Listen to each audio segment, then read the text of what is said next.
दोस्तों, यीशु मसीह के अविश्वसनीय जीवन के बारे में हमारी एनिमेटेड यात्रा में आपका स्वागत है। हम परमेश्वर के पुत्र के चमत्कारों, शिक्षाओं और परम बलिदान को देखते हैं। हमारी कहानी बेथलेहम से शुरू होती है, जहां मैरी और जोसेफ नाम का एक युवा जोड़ा आश्रय ढूंढ रहा है। कृपया, मेरी पत्नी उम्मीद कर रही है। क्या ऐसी कोई जगह नहीं है जहां हम रुक सकें? मुझे खेद है, लेकिन हमारे पास जगह नहीं है। आपको कहीं और ढूंढना होगा। कोई अन्य विकल्प न होने पर मैरी और जोसेफ को एक साधारण अस्तबल में शरण मिलती है। और वहां उस अस्तबल में एक चमत्कार होता है। ईश्वर के पुत्र यीशु का जन्म हुआ।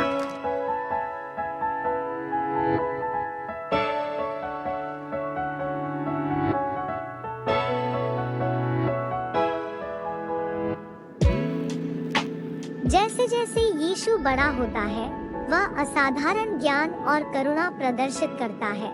चमत्कारों और प्रेम के कृत्यों के माध्यम से यीशु अपने दिव्य स्वभाव को प्रकट करते हैं और विश्वास करने वाले सभी लोगों में आशा फैलाते हैं।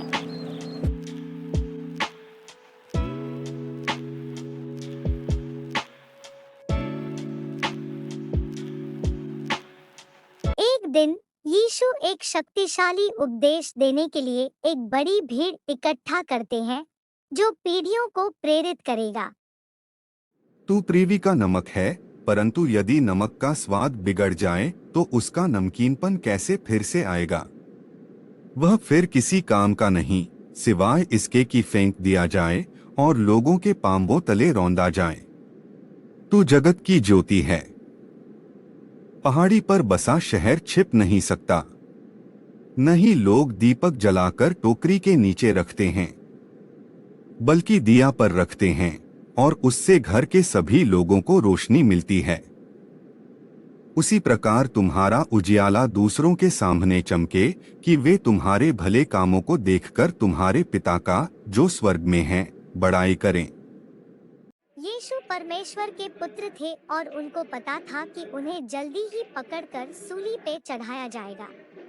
इसलिए उन्होंने अपने शिष्यों के साथ आखिरी भोजन किया। मेरे दोस्तों, समय आ गया है। मनुष्य का पुत्र पापियों के हाथों पकड़वाया जाएगा। मैं तुमसे सच कहता हूँ, तुम में से एक मुझे पकड़वाएगा। प्रभु, मैं किसी को भी तुम्हें नुकसान पहुंचाने नहीं दूंगा। मैं आपके लिए जान भी दे दूंगा। पतरस, मैं सच कहता हूँ कि कल सुबह मुर्गा बांग देने से पहले तुम मुझे 3 बार नकारोगे। इसके बाद यीशु ने रोटी ली और उसे तोड़कर अपने शिष्यों से कहा, लो खाओ, यह मेरा शरीर है। फिर यीशु ने दाख रस लिया और अपने शिष्यों से कहा, तुम सब लोग इसका सेवन करो। यह वाचा का मेरा खून है, जो बहुतों के पापों की क्षमा के लिए बहाया जाता है। मैं लता हूँ, तुम शाखाएं हो। जो मुझ में बना रहता है और मैं उसमें, वही बहुत फल लाता है, क्योंकि मुझसे अलग होकर तुम कुछ नहीं कर सकते। तुम्हारा हृदय व्याकुल न हो, भगवान में विश्वास करो, मुझ पर भी विश्वास करो।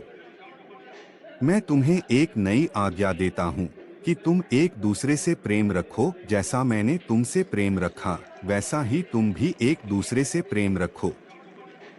मैं सदैव तुम्हारे साथ हूँ, यहाँ तक कि युग के अंत तक भी। इसके बाद प्रभु यीशु अपने शिष्यों के साथ प्रार्थना करने गेतसमनी बाग में चले गए।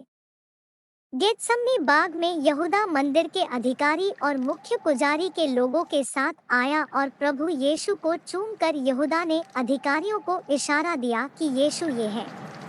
और फिर अधिकारी यीशु को बंदी बना कर ले गए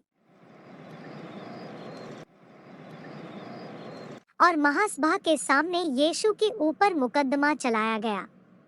यीशु को मौत की सजा सुनाई गई और दूसरे दिन सुबह को यीशु को पिलातुस को सौंपा गया। तुम पर इल्जाम है कि तुम अपने आप को परमेश्वर का पुत्र बताते हो। क्या तुम सचमुच परमेश्वर के पुत्र हो? तुमने खुद ही ये अभी कहा है। क्या तुम यहूदियों के राजा हो? मेरा राज्य इस संसार का नहीं है। अगर होता तो मेरे शिष्य अभी तुम्हारे सिपाहियों से लड़ रहे होते। प्रभु यीशु की बातें पिलातुस को भा गई थी और उसे पता था कि यीशु ने कोई गुनाह नहीं किया। लेकिन मंदिर के महापुजारी और उसके साथियों की भीड़ ने पिलातुस को मजबूर कर दिया कि वो यीशु को सूली पर चढ़ाने की सजा सुनाए। सबसे हृदय विदारक क्षण में मानवता के उद्धार के लिए यीशु को धोखा दिया गया और सूली पर चढ़ा दिया गया। लेकिन अपनी पीड़ा में भी वह दया दिखाता है और उन लोगों को माफ कर देता है जिन्होंने उसकी निंदा की है। हे पिता, उन्हें क्षमा कर, क्योंकि वे नहीं जानते कि क्या कर रहे हैं।